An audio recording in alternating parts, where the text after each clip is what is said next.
I want to introduce you to this visitor from the past, Major Charles Rawn, who as a captain established Fort Missoula in 1877.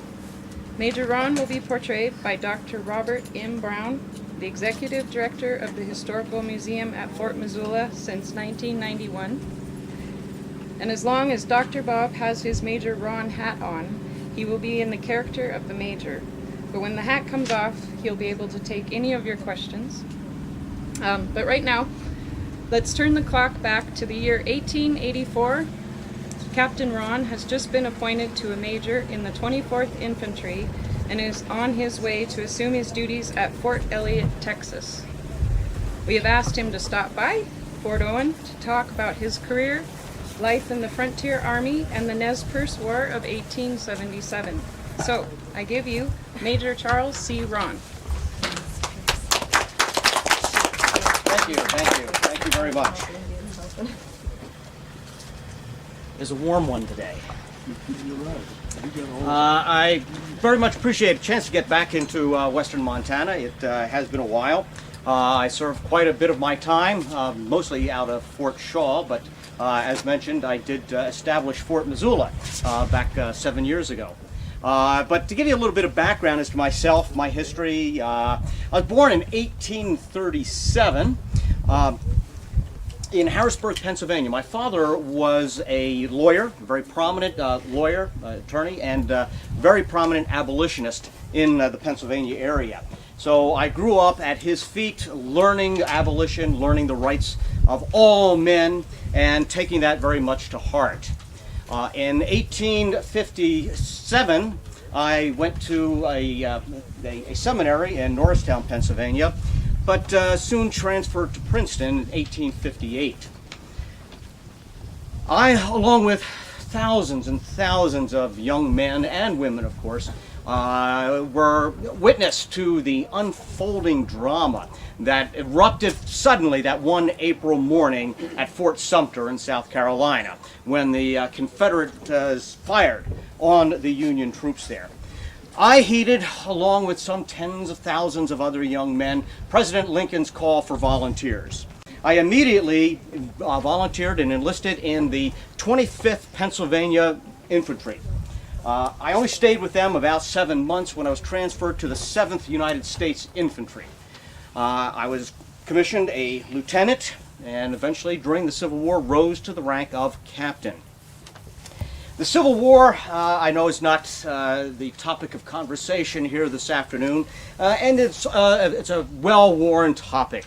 I will just say that the 7th Infantry, myself included, we saw much action, terrible bloodshed, the killing of Chancellorsburg, Fredericksburg, Gettysburg, and interestingly enough, a very an unknown topic of the Civil War history, the draft riots of New York City in 1863, when the 7th Infantry was called in to quell a largely Irish uprising in New York City. But at the end of the Civil War, I was transferred with the 7th Infantry to Florida, to Fort Church, Marianas, the Jacksonville area, for reconstruction duty. And it is there where, have any of you ever been to Florida? I'm sure then that you'll agree with me, it is the worst place in the world. It is hot and humid, the bugs are enormous, disease. Fully 1/2 of the 7th Infantry contracted malaria while down there, and that's just one of a number of diseases that are prevalent down in that absolutely horrid area. So if you haven't gone, please don't, and if you have gone, I think you can agree with me with that recommendation. It is a horrid place. One good thing about Florida, I did meet my future wife, Isabel, there. She was the daughter of a Union artillery officer, and I would marry her a couple years later, but I did meet her while on duty in Florida. Now, following Reconstruction, 7th Infantry transferred to the frontier, and that is really what I'm here to talk to you about this afternoon.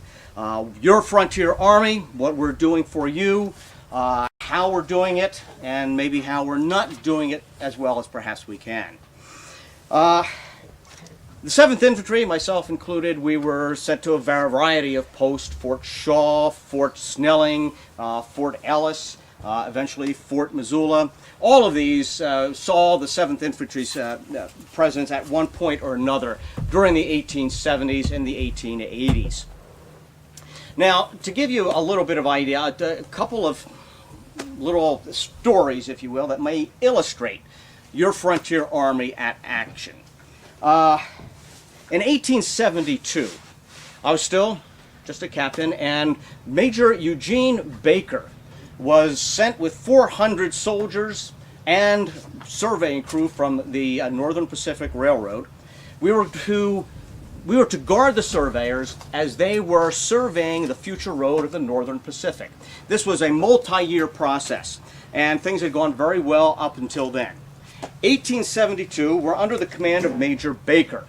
Now, Major Baker graduated 12th from his class at West Point in 1859. He had a fairly distinguished record during the Civil War. However, the Frontier Army, life in the Frontier Army is very difficult. It tends to be extremely boring, extremely lonely, and many men do take to the bottle. And Major Baker was, there's no way this can be said nicely, Major Baker was a drunk. He spent most of his time in frontier duty absolutely drunk. And he was our commander at this time period. So we arrived, it was August 13th. We arrived about 12 miles from the terminus of the previous expedition along Pryor's Creek. There, we were ordered to bed down for the night. And Major Baker did not establish any sort of picket line, no sentries, no nothing. He was absolutely sure that the Indians were not there. Well, Captain Lewis and myself suspected otherwise. We had known this was Sioux and Cheyenne territory. In the past several days, we had noticed some of the braves up on the cliffs watching us. So we knew that they were out there.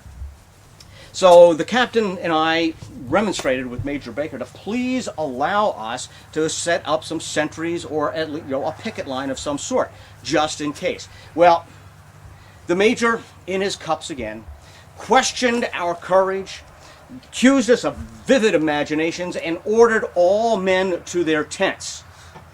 Well,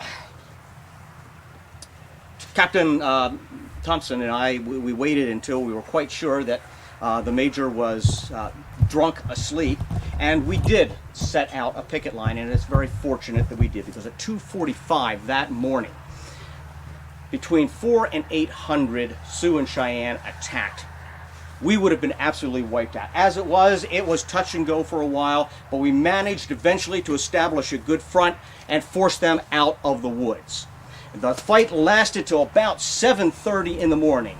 If you hear stories that the Indians do not fight at night, do not believe them. It happens all the time. It's the best time to attack any enemy. Well, at about 7 o'clock, as the battle is winding down, as the Indians are beginning to fall back, and fall back very quickly, finally Major Baker is aware enough of the situation that he is all set to rally the cavalry busters, send the cavalry busters out to pursue the Indians. Well, I think fortunately for everyone concerned, he thought better, decided to have another drink, went back into his tent, and wasn't seen for the rest of the day. The upshot of that is that very afternoon, the entire Northern Pacific surveying team went home. That was the shortest of the Yellowstone expeditions for surveying the Northern Pacific. Major Baker was court-martialed for being drunk on duty.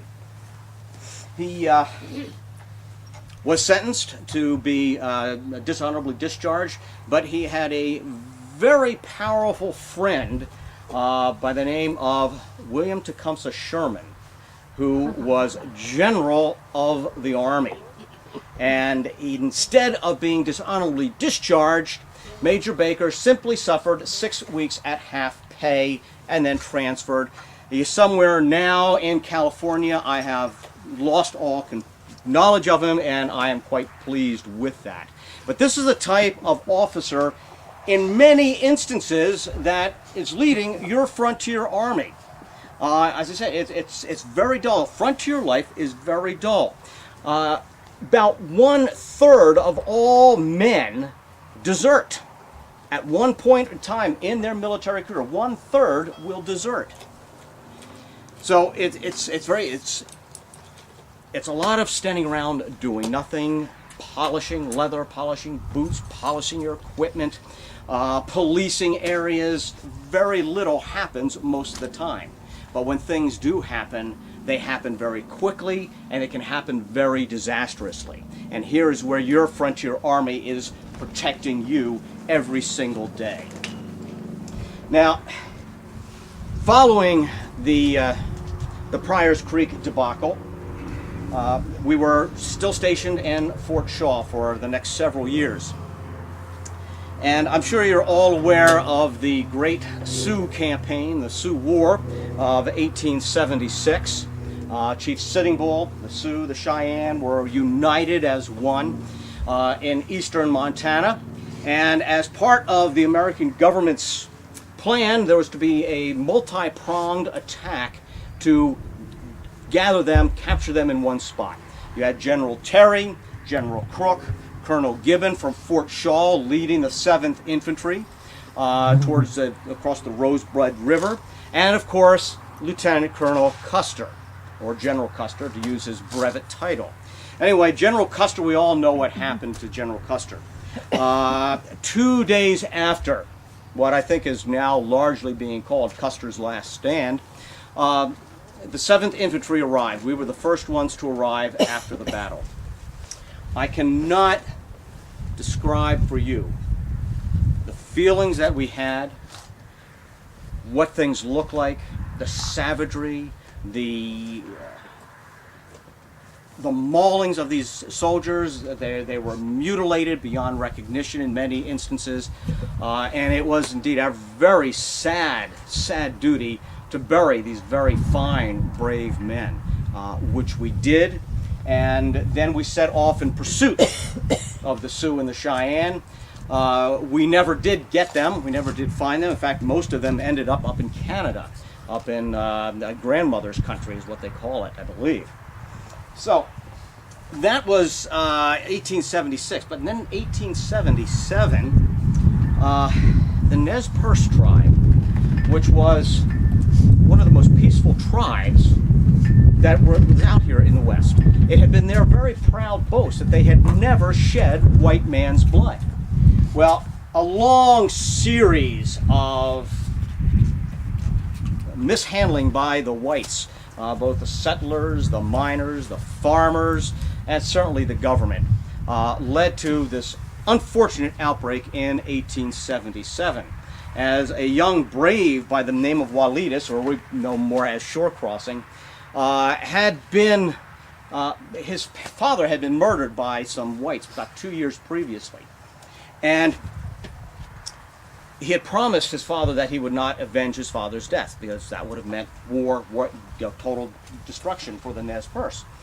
Well, in 1877, the government had finally decided that the Nez Perce had to move to the reservation. And they were all gathered. You know, Chief Joseph, who was the peacetime chief of the Nez Perce, had managed to talk all of the chiefs into doing this, some of them very reluctantly. Well, as they're gathering out their cattle and their supplies in the woods, this young brave shore crossing is being taunted by some of his friends for not having avenged the death of his father.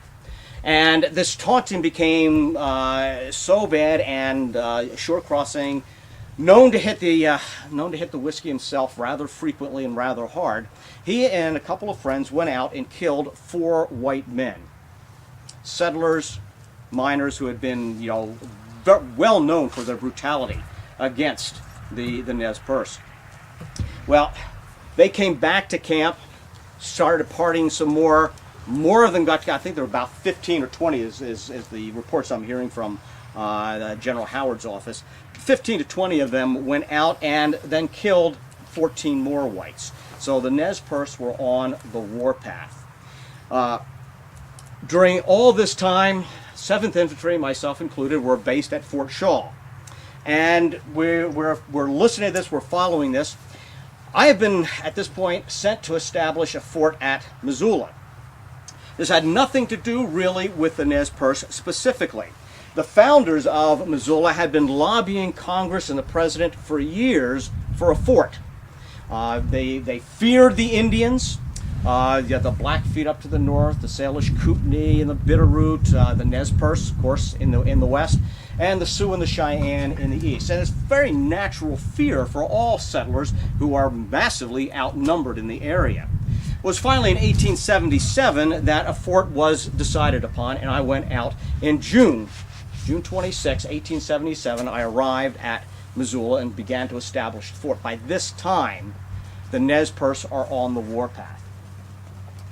Well, we're hearing all this information. We're hearing about a series of battles, White Bird Canyon, where the Captain Perry and his forces of regulars and volunteers are almost annihilated. 34 are killed, 63 rifles and ammunition are lost to the Nez Perce. And as a side, let me tell you a little thing you perhaps are not aware. The soldiers of your United States Frontier Army are about the worst shots in the world. The wisdom of the United States government is that bullets cost too much to target practice. The idea is just mass volley will carry the day. Well, it will carry the day in the Civil War, when you're fighting line against line in fixed action, routine warfare. It will not carry the day when you're being fired upon from behind rocks on hills, behind trees, by savages running all over on wild horses. It will not work. However, those 63 rifles and the hundreds and hundreds of rounds of ammunition that the Nez Perce take at White Bird Canyon, the Nez Perce are excellent shots. All of the Indians are excellent shots. They live by hunting. So this is a disaster for General Howard and the Pacific Army, Pacific Northwest Army, which is General Howard's.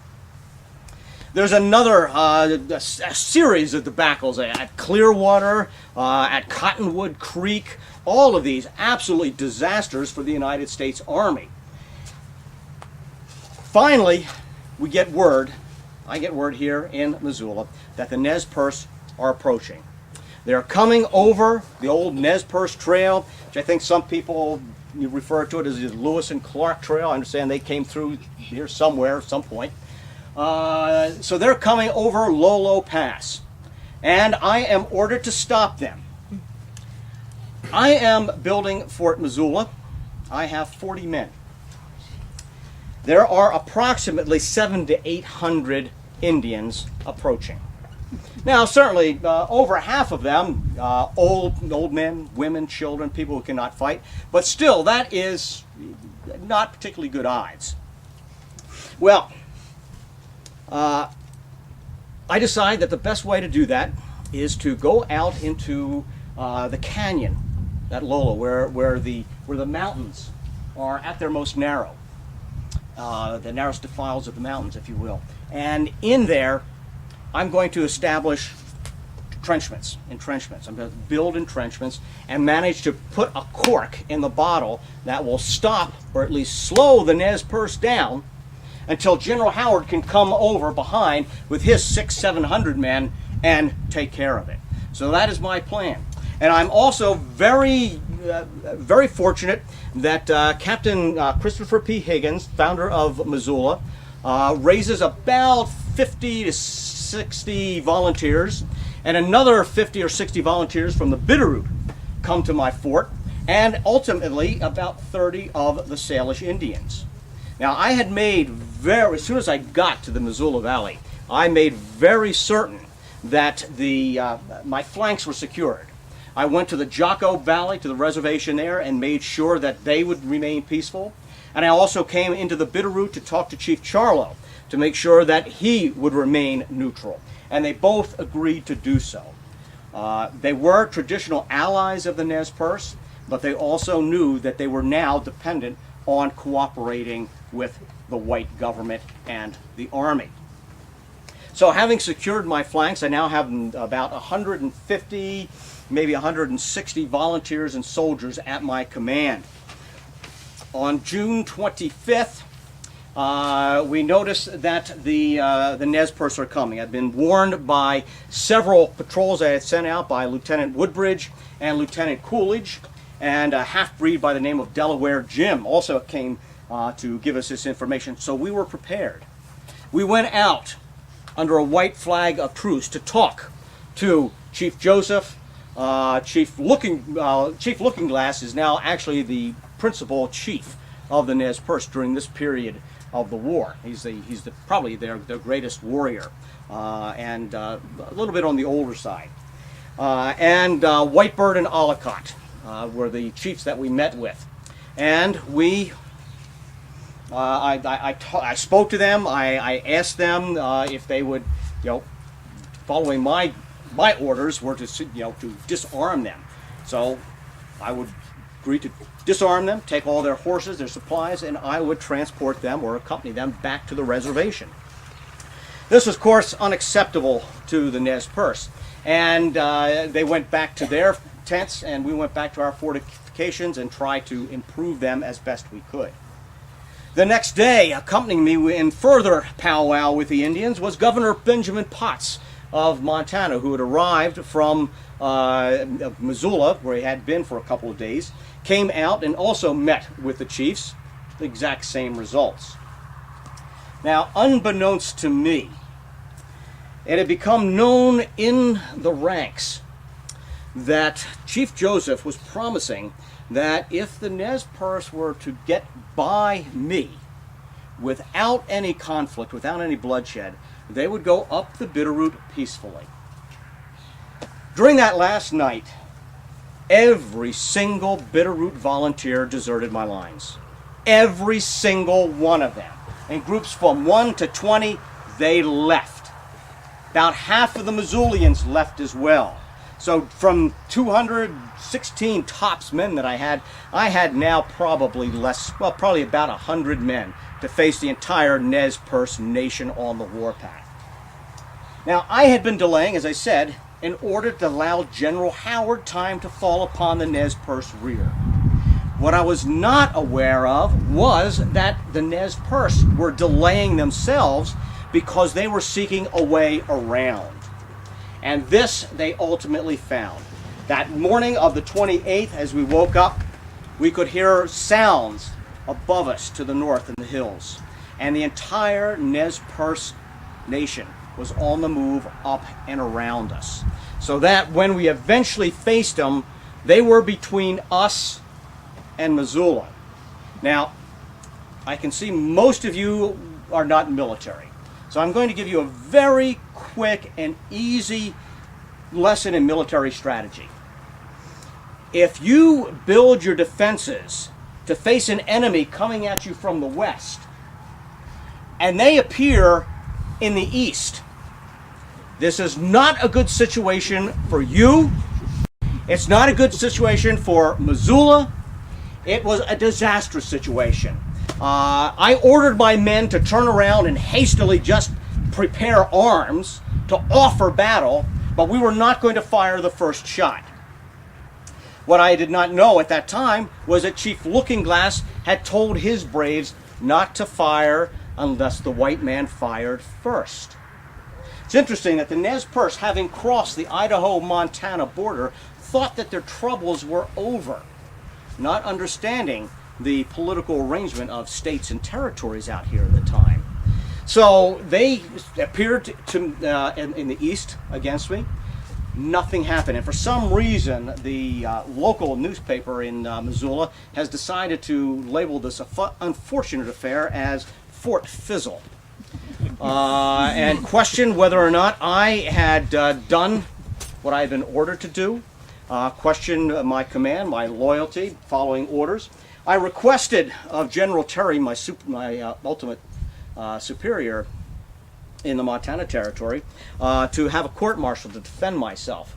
But this would happen after the Battle of the Big Hole, and he refused to even consider it, saying that I had done everything that I could possibly have done at Missoula and at the entrenchments at Lolo Canyon. So I would appreciate it if you would not refer to it as Fort Fizzle. It is the affair at the at Lolo Canyon. I'm still feuding with the editor. Now, following that, I sent some scouts to follow the Nez Perce to find out where indeed they were going, what route they were taking, and to be able to prepare to follow them if necessary.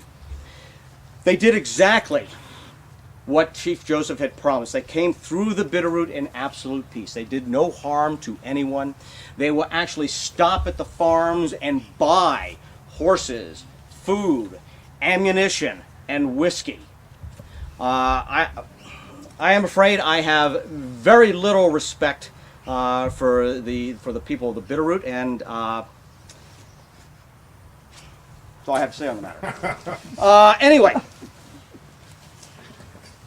General Howard was still well behind. I don't know if you're familiar with General Howard, but General Oliver Otis Howard was a very good general in the Civil War. Excellent general. He is known as the one-armed general, or the Nez Perce, we call him, I believe, cut-off arm, because during the Peninsular Campaign in Virginia, he had his right arm, it was shot and he had to have it amputated. So he just has the one arm. He was a very good Civil War general. But I think perhaps you can understand that being a Civil War general is not a guarantee of success in the frontier. And it is not. He is known as General Day After Tomorrow Howard. I will deny ever saying that. But he is late for everything. He is so slow and methodical. He's always gathering his supplies, his men, marshaling. This cannot be done successfully in a frontier war. Well, what happens at this point then is that Colonel Gibbon from Fort Shaw has also been following this activity. And as such, he is on the move faster than General Howard, more distance to cover, but a lot faster. He comes through Missoula and on August 4th and takes most of my command, myself included. I'm now in command of Company I of the 7th Infantry. And we pursue the Nez Perce up the Bitterroot, cross over into the Big Hole Valley. Now, the night of August 9th, we're only a mile or so away from the Nez Perce.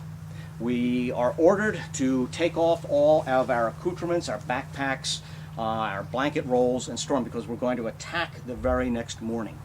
And the battle will be ferocious, it'll be fierce, it'll be over, the war will be over. So we sneak up to the camp. If you've ever been to the Big Hole Valley, we come off the mountain, and the Nez Perce are on the valley floor. And they are sound asleep, they're not suspecting anything. Having passed me at Lolo Canyon, they don't think they're in any trouble in Montana, so they're not prepared. They don't even have any guards out, no sentries out. So we move up into the brush, into the reeds along the Big Hole River, and at 4:30, an old Indian on horseback comes along. Doesn't see us, but his horse senses something and makes a noise. Somehow, we suspect it's a volunteer.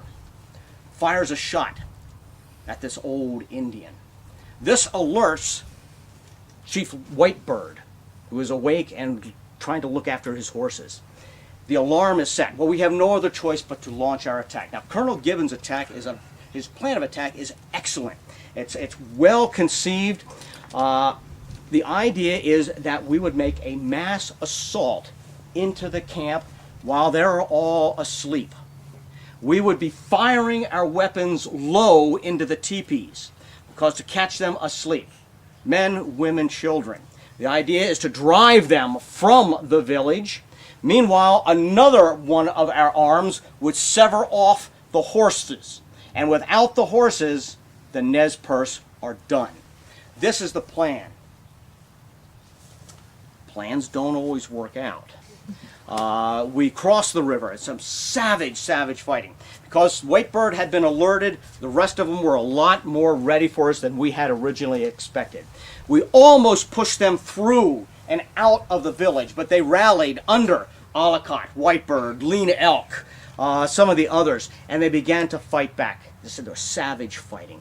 On our left flank, the lieutenant who was in charge there and was Lieutenant Bradley, was killed. One of the first man actually killed at the Battle of the Big Hole. And with him out of action, his men did not advance. This weakened our left arm, so we could not pivot. Meanwhile, Captain William Logan, who was my second in command at Fort Missoula, was on the far right, and he attacks into the village. Savage hand-to-hand combat. And Captain Logan is the highest ranking officer to fall at the Battle of the Big Hole. He will be fighting. It's very interesting.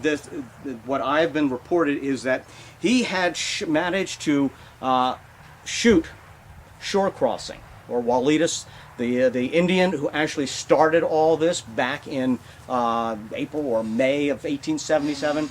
And just after he had shot and killed Shore Crossing's wife grabbed the pistol, pointed it, and shot William Logan right in the head. So Captain Logan, the highest officer to suffer at the hands of the Nez Perce at the Battle of the Big Hole.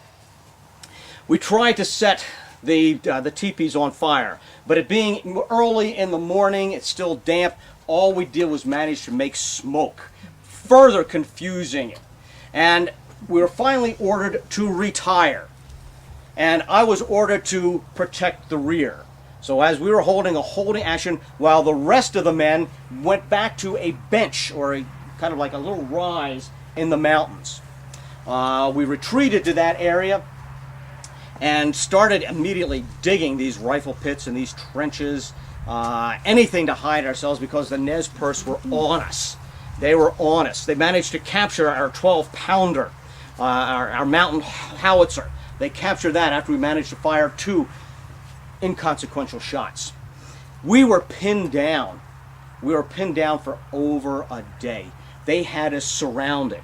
They are experts. They're shooting at us from all around us, all the heights around us. They're shooting down at us into our pits. Colonel Gibbon is shot and severely wounded in the leg. The Lieutenant Coolidge, who is our acting doctor, since we had no active doctor with us, is shot through both thighs and spends the rest of the time inactive and screaming in pain. It was that night. I can't tell you how awful that night was.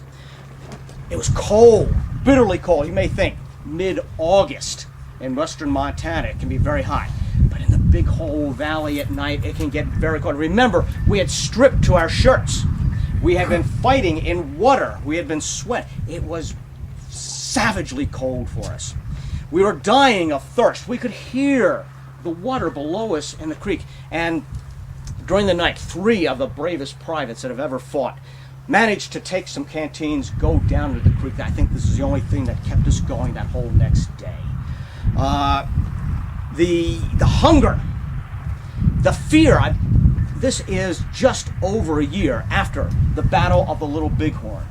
And remember, we had been the first ones there to see the aftermath of that battle. So my men knew what could happen. So the fear. But I think, for me, the worst part of it, and this is something that will never escape me, is the cries of the wounded. Both sides, throughout the night, the cries of the wounded. It's still with me. I cannot possibly, will not ever get over those sounds during that night.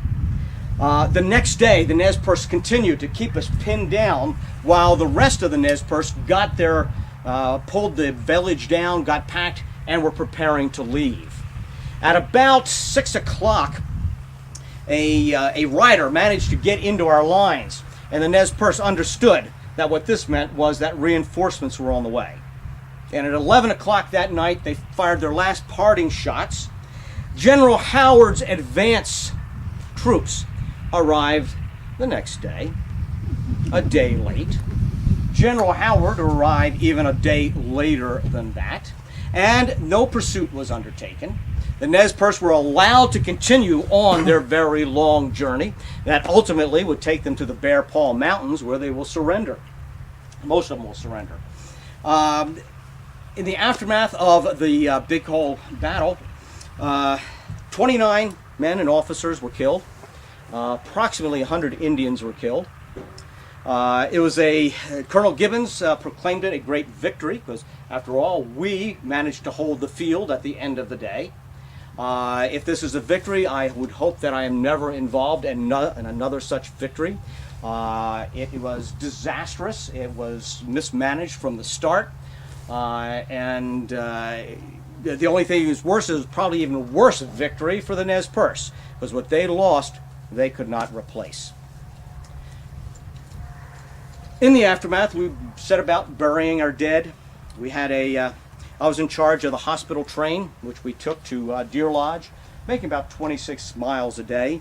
And during the way, Lieutenant Willie English, a very good officer, had been very severely wounded at the Big Hole. And he was mortally wounded, we could tell. But we were taking him to the Deer Lodge Hospital, and his wife managed to meet the hospital train the day before we got to Deer Lodge.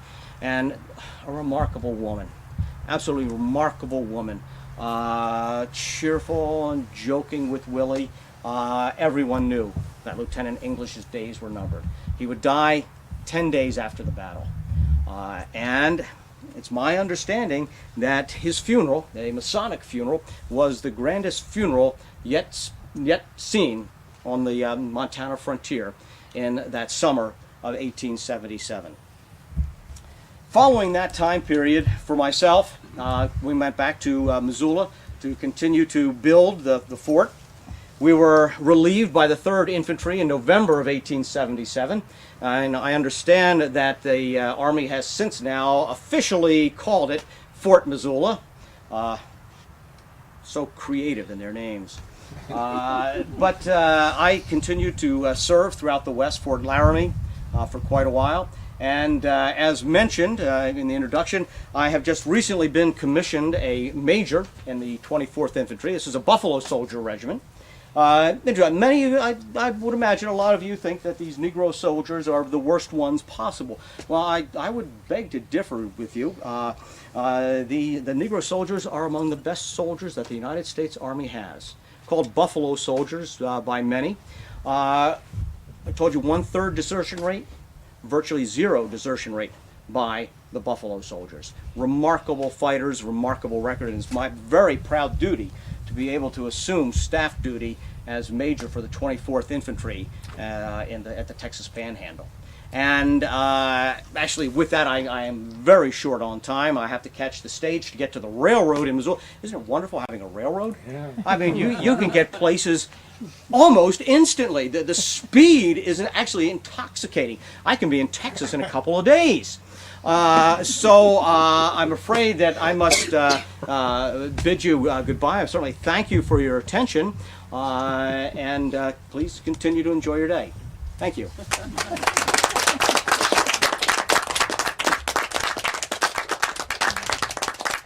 Any questions while I strip?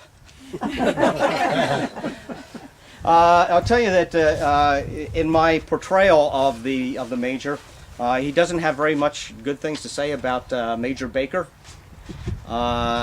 being a drunk. Well, all indications are, and some of the research I'm doing is that I had the very same problem. I've got a lot. I've seen a lot of signed documents where he's saying, writing back to the fort, send whiskey. Send whiskey. And he does die. I told you he caught malaria. One of the things about malaria is that malarial poisoning will affect the liver, so alcohol doesn't help any. But this man is not well. He spends a good bit of his time on medical leave, and he dies 3 years after I portray him. He dies of malarial poisoning, an enlarged liver, chills, sluggishness of the brain, laborious locomotion, spinal cord problems, rheumatism, abdominal dropsy, stomach ulcer, chronic nespatitis, mental hallucinations, a torpid and sluggish action of the liver and bowels, bilious temperament, sciatica, and jaundice. Other than that, Man was not very well. Not a real healthy guy. Are there any questions? I do have one, Bob. Is that the same Major Baker who was involved with in the massacre on the Mile? Yes. Okay. Yes. Most of mine. Sometimes I remember to include that. Yeah, Baker, 2 years before the Pryor's Creek incident, he had launched a surprise attack on a group of Blackfeet, a peaceful Blackfoot tribe, and managed to massacre 200. There were no braves there. Where there was just the old men, women, and children. So yeah, that's our Major Baker. Major Baker, okay. Yeah. What happens to him? Okay, interestingly is, and this happens after Maple Trail. He does go to California. He's a commander there. He gets into trouble for forcing a woman's daughter to marry a really bad soldier. So exactly, I'd love to know more about that. But when he dies, the government very reluctantly agrees to pay for his funeral, but will not transport him back to his home in New York. Any other questions? I wonder when General Howard did not pursue and Gibbons did not pursue the Nez Perce further down the Big Hole Valley, was it because, or was General Howard getting out of his jurisdiction, or did it not matter? Now, General Howard was given absolute jurisdiction over every aspect of the Nez Perce. So even though crossing into Montana became General Terry's area, Captain Rawn was under Howard's command for the Nez Perce War. They didn't pursue. It was the Big Hole was pretty much of a disaster, so you need to recover from it, and Howard was always very slow. Some people, some historians now really think that Gibbon was trying to save his career. I talk about how he was involved in the Custer, the whole Custer thing. Well, some people felt that had Gibbon done a little bit more, pushed a little bit harder, he might have been able to have some sort of impact on the actual battle. So there's that little cloud hanging over his head. So some people think that he decided, rather than to wait for Howard, because we know the Nez Perce weren't going anywhere in the Big Hole for a while. The food preparation thing they were doing would take days. If he just waited, the whole weight would have fallen on the Nez Perce, would have been over there. But instead, Gibbon, trying to get that cloud, the Custer cloud, off his head, attacks, and basically ends up ruining his reputation forever on that instance. Now, the Nez Perce will continue. They do go up to the Bear Paw Mountains. General Howard follows them and keeps getting beat. Nez Perce win every battle and lose the war. And they stop at the Bear Paw Mountains because they think they've got time. They don't know that Colonel Nelson Miles from Fort Keogh is on their trail, and he surrounds them. They beat him back, surrounds them, but then Miles takes the high ground, starts firing. Looking Glass is killed. Lean Elk, or Poker Joe's killed. After the Big Hole, Poker Joe is basically the lead chief, and there's a fishing access up there for him. Alicot, Joseph's brother's killed. So a lot of the chiefs are killed, and finally Chief Joseph, they listen to him and they surrender. And he manages to surrender to General Howard, who arrives a couple days late, but in time to take just about all the credit for the victory at the Bear Paw Mountains. Both Howard and Miles promise the Nez Perce that they'll go back to the reservations in Washington. This does not happen. They're sent to the Oklahoma, the Indian Territory, and including Clark's son. And there they remain until 1888. I think they're eventually sent back. Chief Joseph will die on the reservation in 1904, and it says he died of a broken heart because he could never get back to his ancestral home. Yes, sir. I got here late, so I'm sorry if said this already. Why didn't we just let the Indians make it into Canada? It's a matter of principle. Really? It's just, say that the military frequently did not like the jobs that they had to do, underpaid, poorly led, all this, and you admire the Indians for their martial flavor, but the job to be done, you can't let them escape. The Sioux did escape to Canada, and interestingly, Sitting Bull was following this war, and he seriously considered coming back into the United States and helping the Nez Perce. But the Canadians told him that you leave Canada, you don't come back. And he was not willing to take that risk. So they were waiting for him, but they never. And say the Nez Perce thought they had time. And if they'd only been thinking about General Howard, they would have been right. Yeah. When did the Army or the government ever decide they should really learn to shoot well? I don't know if they still shoot very well. You got sharpshooters, but really it's in World War I. Because even by the time the Spanish-American War, they weren't doing that. You have to really gear up production in order to have the material to waste and target practice, and that really doesn't happen until World War I. Yeah, the uniform that I'm wearing it's authentic. It's a reproduction for the 1880s. It's just at the end of the Union Blue period, and before they go to what's more familiar in the Spanish-American War, the puttees and things like that. The sword is original. It's an 1860 staff officer's sword, something that Major Rawn would have been wearing. The pistol is an 1862 Confederate Navy pistol. It's a 6-shot, but it's not bullets, it's powder, black powder. So you would load each cylinder. You'd have 2 extra cylinders back here. So you finish 6, pop it, put the other one in. That way you'd have 18 shots, and hopefully your orderly is busy reloading the empty ones. And you also have to put a lot of grease over each of these holes, because if you shoot it, and the sparks could actually set off all 6 at once, which is not a good idea. Okay, so that's why you grease the opening. So this would have been also, it would have been going out of use by the 1880s, but Major Rawn might have had something like that. Did they have a summer uniform? Nope, this is it. Be very hot. This is it. Dark color? Oh yeah, It's wool, isn't it? it is wool. Yeah. Well, at the 25th Infantry, the bicycle corps that was up there at Fort Missoula, they were the first regular Army unit sent to fight in the Spanish-American War down in Cuba and Puerto Rico and things like that. And they were sent because they were black, therefore they could handle the weather better, forgetting the fact that they'd been in northern Montana for 10 years, and they were sent wearing heavy wool uniforms. So the Army doesn't always think things through.